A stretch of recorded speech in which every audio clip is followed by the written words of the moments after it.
अस्सलाम वालेकुम जी। आज मौसम बहुत ज़बरदस्त है, बारिश हो रही है हल्की हल्की सी। और जब बारिश हो तो फिर तो और ही सुहाना लगता है। और ये देखें माशाल्लाह से अल्लाह की रहमत बरस रही है। टाइम अभी हुआ है सुबह के 9:30। यह तकरीबन 9:30 बजे का। तो मुझे लगा है भूख लगी है तो और अम्मी जी बना रहे हैं बहुत ज़बरदस्त सा नाश्ता। क्योंकि बारिश का मौसम हो तो पराठे ना हो, ये कैसे हो सकता है। तो अम्मी जी इधर बनाने लगे हैं बहुत मज़ेदार आलू के पराठे। उसके लिए स्लिप हो गया है। ये अम्मी जी आलू को मैश करने लगे हैं। अम्मी जी इधर कर रहे हैं आलू को मैश, और माशाल्लाह से आलू जो हैं बहुत अच्छे से मैश हो चुके हैं। ये बर्तन था छोटा, तो अम्मी जी ने इसको डाला है एक बाउल में ताकि ये अच्छी तरह से ना मिक्स हो जाए। तो माशाल्लाह से आलू जो हैं, मैं तो जब अपने घर में आलू बॉईल करती थी ना, तो मैं तो ज़्यादा आलू बॉईल करती थी। मैंने कहा साथ बॉईल हुए खाए जाते हैं। अच्छा जी, ये मैं आपको बता दूं कि आलू जब बॉईल किया था तो इसमें नमक डाल दिए थे। सब्ज़ जो प्याज होता है उसका तो आलू वाले पराठे में टेस्ट ही बहुत ज़बरदस्त सा आता है। इसको मैंने ड्राई करके पहले रखा था, यानी कि इसको वॉश करके एक टोकरी में डाल दिया था, थोड़ा सा ड्राई हो जाए उसके बाद इसमें शामिल किया। ये मेरे पास है खुश्क धनिया, इसको मैंने हल्का हल्का सा मोटा मोटा सा पीस लिया है। अनारदाना जाएगा और कुटी हुई मिर्च, नमक और ज़ीरा, सफ़ेद ज़ीरा अम्मी जी ने इसमें शामिल किया है। और अब इसके बाद इसमें शामिल करने लगे हैं बारीक कटा हुआ अदरक, बारीक कटी हुई सब्ज़ मिर्ची, और इस तरीके से इसमें डाल के और साथ ही अम्मी जी इसमें शामिल करने लगे हैं 2 से 3 अदद बड़े साइज़ के हैं लेमन का जूस इसमें डालेंगे। बीज नहीं जाएंगे क्योंकि आपको पता है जब बीज जाते हैं तो वो कड़वा हो जाता है थोड़ा सा। बस जी, इधर ज़बरदस्त से पराठे हो रहे हैं तैयार, जो कि हैं बहुत मज़ेदार, देखने में ना के लग रहे हैं और खाने में भी इंशाल्लाह बहुत मज़े के लगेंगे। बस जी, इसी तरह से अम्मी जी ने सारे इसमें मसाले डाल के तो इसको किया है बहुत अच्छे से मिक्स। और एक बात और मैंने आपके साथ शेयर करनी थी, जब मैंने आलू को बॉईल किया था ना, इसकी स्किन निकाल ली थी और इसमें थोड़ा सा नमक डाल के तो फिर मैंने इसको बॉईल किया। ये मेरे पास जो है ये है सब्ज़ पुदीना जो हम नॉर्मली इस्तेमाल करते हैं वो, इसको भी मैंने थोड़ा सा टोकरी में डाल के रखा था साथ। और ये जो है ये है सब्ज़ धनिया और पुदीना इसमें जाएगा। ये है अजवाइन अभी नहीं शामिल करेंगे, वो इसलिए कि जब इसको इस तरीके से मिक्स करते हैं तो ये कड़वी हो जाती है, इसलिए इसमें नहीं शामिल करेंगे। बस जी, आलू का ये जो पिठी तैयार हो चुकी है उसके बाद इसमें इस तरीके से अजवाइन डालते जाएंगे और पराठे बनाते जाएंगे, खाते जाएंगे और मज़े लेते जाएंगे। बस जी, इसी तरीके से इसको करेंगे मिक्स और एक रोटी की वो बेलेंगे। एक हिस्सा 2 पेड़े लेंगे, एक हिस्से में थोड़ी ये आलू की पीठी डालेंगे और दूसरे हिस्से में ऊपर से डालेंगे दूसरा हिस्सा इसका रोटी का। फिर अच्छे तरीके से इसके किनारे आपने दबाने हैं, वो ना हो कि ये रोटी खुल जाए तवे के ऊपर डालते ही। और माशाल्लाह से अम्मी जी के पराठे तो वैसे भी मुझे बहुत पसंद है। वालदा के हाथ की कोई भी चीज़ बनी हो उसका तो मज़ा ही और होता है, लेकिन ये जो पराठे थे ये तो बहुत मज़ेदार थे।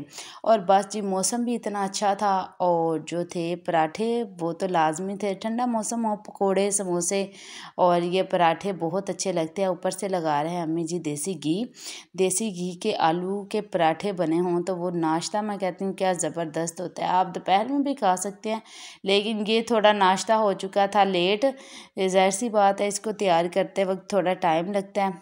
तो अम्मी जी ने ये बनाए हैं ज़बरदस्त से पराठे। और मैंने अपने लिए शोवरी पराठा बनाना था, मुझे वो थोड़ा स्टाइल अच्छा लगता है। तो मैंने अम्मी जी से कह रहे थे तो अम्मी मुझे कहते हैं नहीं मुझे नहीं समझ आती कैसे तुम कह रही हो, खुद ही बनाओ अपना पराठा। बस जी, ये रोटी का एक बड़ा सा पेड़ा लिया था मैंने, उसको पूरी रोटी को बेल दिया था और इस तरीके से उसकी एक साइड पे डाली थी मैंने पीठी, और दूसरी तरफ से मैंने इसको फोल्ड करके हाथों की मदद से दबाया और इसको रोल किया। और दूसरी तरफ जो था वो वो अम्मी जी का पराठा माशाल्लाह से पक रहा था। पराठा बनाने का भी एक तरीका होता है, यानी इसको मैंने दरमियानी आंच जो थी उस पर तवा दरमियाना गर्म हुआ था तो इसमें रोटी डाली थी, फिर इसमें घी डाल के हल्की आंच आपने करके पराठे को उठा के पकाना है। उठा के पकाने से पता क्या होगा, उसमें थोड़ी सी स्टीम निकलेगी तो वो क्रिस्पी बनेगा। जो आप कहते हैं पराठा थोड़ा क्रिस्पी होना चाहिए, तो वो इस तरीके से बनाएं, इंशाल्लाह क्रिस्पी बनेगा। बस जी अम्मी जी का ज़बरदस्त पराठा हो चुका था तैयार। अब पराठे की बारी थी मेरे की, और मैंने इस तरीके से अपना पेशोवरी पराठा बनाया था। ये भी बड़ा मज़े का लगता है, थोड़ा आसानी से बन जाता है। एक ही रोटी को बेलो, उसमें मटीरियल डालो और उसके बाद इसको दूसरे को फोल्ड कर लो। बहुत आसान है, टाइम ना हो तो मैं इस तरह भी बना लेती हूँ, और मुझे वैसे भी इस तरीके का पराठा थोड़ा आसाना यूनिक लगता है और मज़े का लगता है।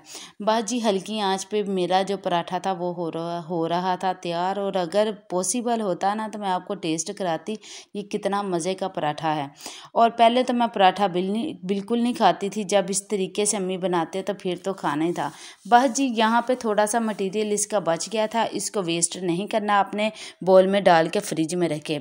और दूसरी तरफ जो था ये मैंने दाल को डिप किया हुआ था, मैंने कहा शामी बना के रखी जाए, फ्रिज में ख़त्म हो चुकी थी। तो मैंने क्या किया, 1 किलो चने की दाल ली, तकरीबन 3 पाव के जितनी थी, और उसमें तकरीबन 1 पाव के जितनी मसूर की दाल थी वो मैंने अलग भिगो के रखी थी। नीचे डाली थी प्रेशर में चने की दाल, ऊपर डाल दी थी मसूर की दाल। वो इसलिए कि चने की दाल जो होती है मसूर की वो नरम होती है, वो जल्दी पक जाती है, तो उसने वो नीचे ना लगे, इस वजह से। अगर आपके पास टाइम हो तो आप इसको देचकी में भी डाल के रख सकते हैं। मेरे पास थोड़ा सा टाइम कम था तो मैंने इसी में ही डाल दिया प्रेशर में। और इसके साथ ही चिकन डाल देंगे, नमक, हल्दी और मिर्च और साबुत गरम मसाला जो आपके पास पड़ा हो वो उसमें डाल दें। यकीन मानेंगे बहुत मज़े के जो हैं शामी कबाब बनते हैं। इस तरीके से मैंने सारा मसाला इसमें डाला, और बस फिर मसाले डाले तो इसको लगाया तकरीबन 5 मिनट का प्रेशर। और जो था ये टिक्कियाँ इस तरीके से मैंने इसको चॉपर में चलाया। अगर आप माम दस्ते में बनाना चाहते हैं उसमें बना लें। ये फिर नेक्स्ट डे फिर मैंने बनाए थे, तो मैंने कहा ये वाले जो वीडियो है ये भी इसी में मैंने शामिल कर दी है, ताकि आपको पूरा मेथड मिल सके किस तरीके से मैंने फ्रीज़ की हैं। एक मैंने ट्रे ली थी, ट्रे के अंदर मैंने एक शॉपर को काट के बिछाया था, एक मैंने तय लगाई, फिर दूसरी लगाई, तीसरी लगाई, एक ही तय में सारी जो थी शामी कबाब हो चुके थे तैयार। ये मेरे पास था इसका बनाने वाला सांचा। अगर उसके साथ बनाएंगे तो एक जैसी बनेगी, एक ही साइज़ की बनेगी। तो इसी तरीके से मैंने सारी शामी कबाब बना के, फिर जब ये थोड़े से फ्रीज़ होते हैं ना आसानी से इसका शॉपर जो है वो निकल जाता है। फिर आप किसी जार में डाल लें, या फिर अगर जार नहीं है आप जो है किसी शॉपर में डाल के रखें, और इसको तकरीबन 2 मंथ के लिए आप यूज़ कर सकते हैं। बहुत मज़ेदार। इसको जब मैंने पीसा था ना, इसमें मुझे याद आया, मैं भूल गई थी थोड़ा, जब इसको मैंने पीसा था ना इसकी वो दाल को, तो उसके अंदर मैंने 2 से 3 अदद स्लाइस डाले थे। स्लाइस डाल के तो फिर इसको मैंने पीसा था। इसमें थोड़ा गरम मसाला डाला था, काली मिर्च पाउडर डाली थी, पीसा हुआ गरम मसाला। इस तरीके से इसको बना कर फ्रीज़ कर लें, और जब आपका दिल चाहे इंजॉय करें और दुआओं में याद रखें। और बस इसी तरह से आपके पास टाइम ना हो खाने को बना के रखें, और जब आपका दिल चाहे निकालें और इंजॉय करें।